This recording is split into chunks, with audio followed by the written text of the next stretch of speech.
Hello friends, Assalamu alaikum. This is Ishan and you are watching my iPhone Sport YouTube channel, and welcome to my iPhone Sport YouTube channel.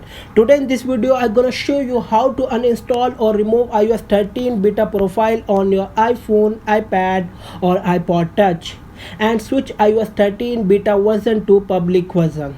So guys, before remove the beta profile, you can't go back to the latest publicly released version of iOS if you install the version of iOS beta. So how you can remove beta profile? Simply follow this step on your iOS device. Firstly, launch setting app on your iPhone. Scroll down to find general. Here you can see the general option and tap it. Scroll down to find profile. Here you can see the profile option and tap it.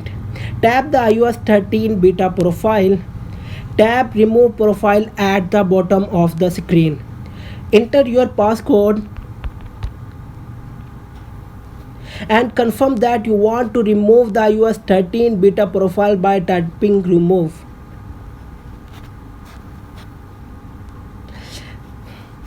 Then restart your device. So guys, after do this, when the next public version of iOS available, install it to move back to a non-beta version of iOS. If an update is already available, you can install it by going to software update. Thanks for watching and please subscribe to our channel for more latest videos.